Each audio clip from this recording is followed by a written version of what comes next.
So the next part of this video, basically I just want to try and explain a little bit more about what panic and anxiety actually are, because I think people might have a basic understanding of it, but when you're going deeper into serious levels of panic and anxiety, it can be very difficult to understand and where it actually comes from. I was given these lovely booklets by my CBT therapist on panic, stress and anxiety.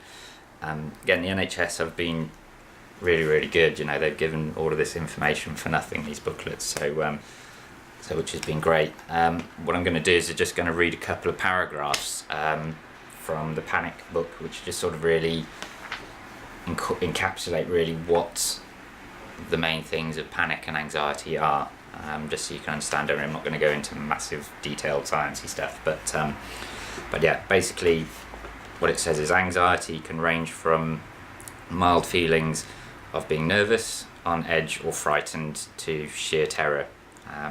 It's normal and essential, and it's part of being human. Although the experience of anxiety is harmless, it's unpleasant for a reason. It's basically in order to draw our attention to danger. To understand better, they give you an example where if you're standing on the edge of a cliff, most of us will feel a bit anxious staring down at a cliff face, particularly if there's no barriers to prevent us from falling over. In fact, a feeling of anxiety would probably make us step back from the edge, or if we decide not to move away, it would make us take great care. Obviously, don't start going to cliff edges to test out this thing. We'll take it from the book. Anxiety also makes the body respond to the danger. This is known as fight or flight. So this is a really important part of it. So when we get anxious, our bodies get ready to respond quickly and firmly in the face of physical threat. Okay.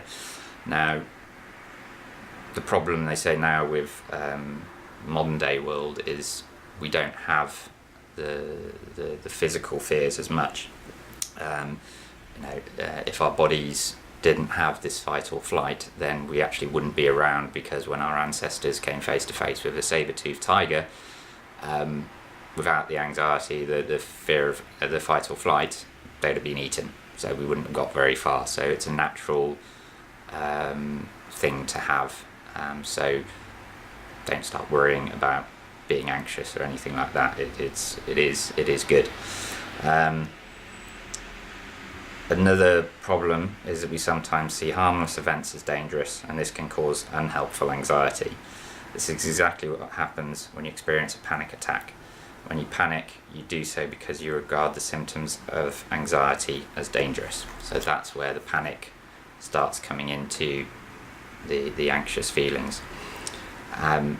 Once you've had one panic attack, you're often frightened of having another one, and you become very sensitive to the normal symptoms of anxiety that we all have from time to time. People often worry that these signs are of another panic attack.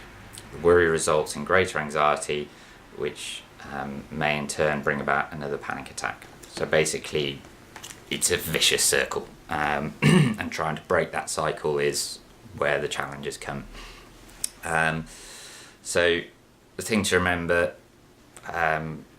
panic and anxiety are natural responses. So as I said, don't worry if you start feeling anxious and you're a bit panicky. You're not going to get into a level that I have.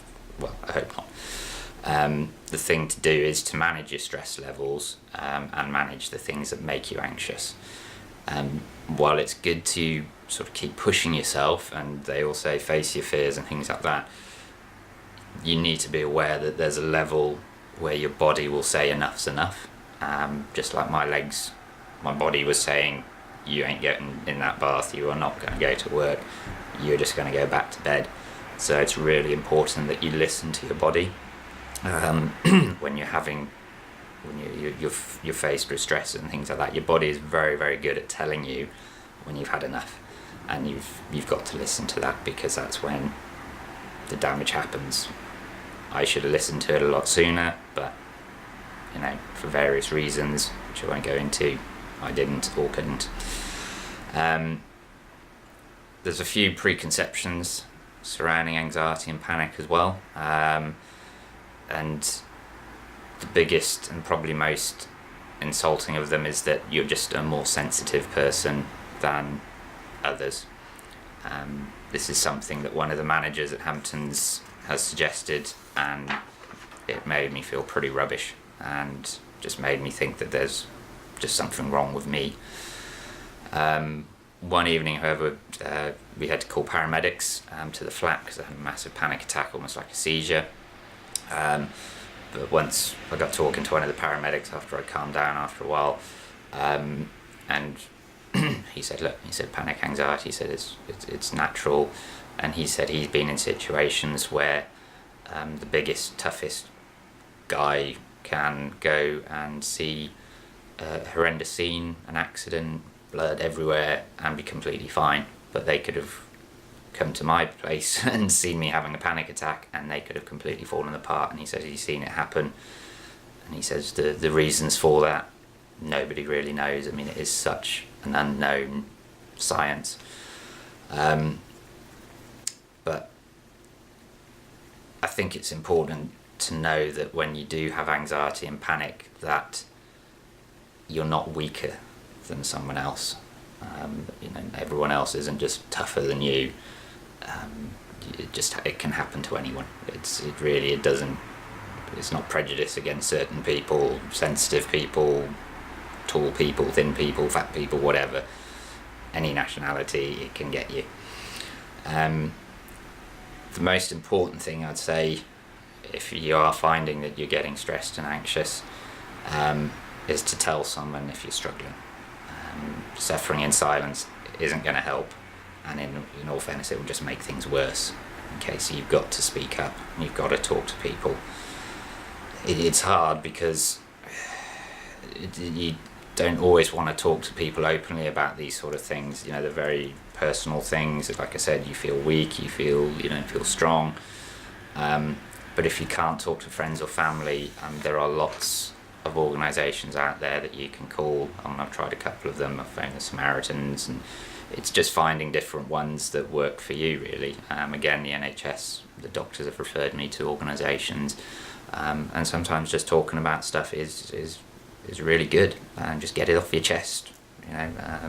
One thing I found with the EFT and hypnotherapy was I had a lot of rage, so it's sometimes about finding a controlled environment to let go of that rage.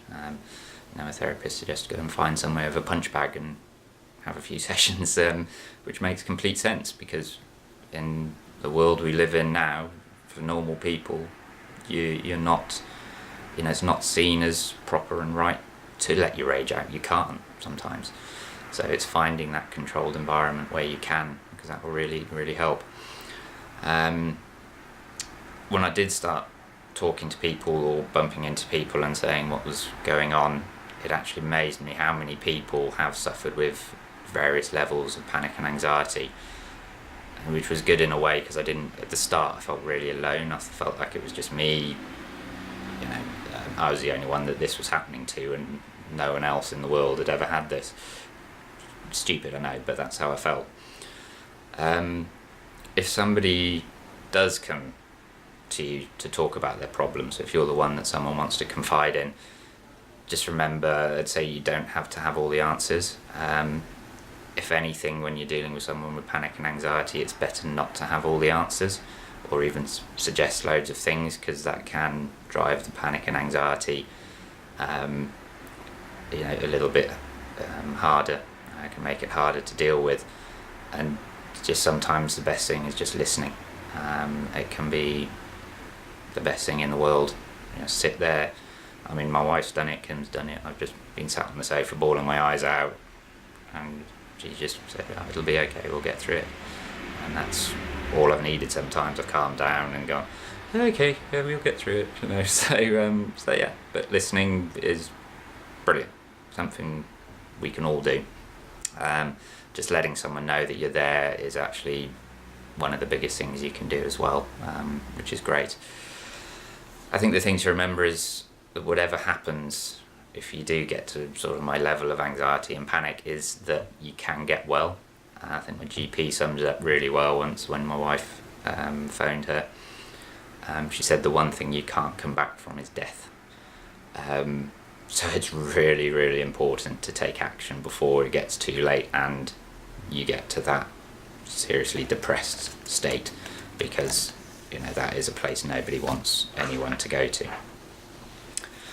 So I hope that just gives you a little bit of basics, very, very much breezed over the basics of panic and anxiety, but I hope it's a start that everyone can go, okay, yeah, fight or flight, yeah, I know, I understand that now. And like I said, the problem you have nowadays is in workplaces, especially if you're in a customer service environment like I was, and you're getting people complaining and you're getting stressed, you're getting angry, you can't express yourself how you want to the person on the end of the phone or on the email. You've got to keep this certain level of control. So when you get in that panic situation, you can't just run away from your desk and put the phone down on someone, or just delete an email and say I'm not answering that. You have to sort of face it because it's your job. But what you've got to do is just make sure that you really monitor how you're feeling. If it's getting too much, speak up about it. Talk to somebody. Talk to your boss. Talk to a friend. Whatever. Just make a bit of noise. That's the thing I'd suggest. Don't just suffer in silence. Definitely not. So yeah, I hope this bit has helped you.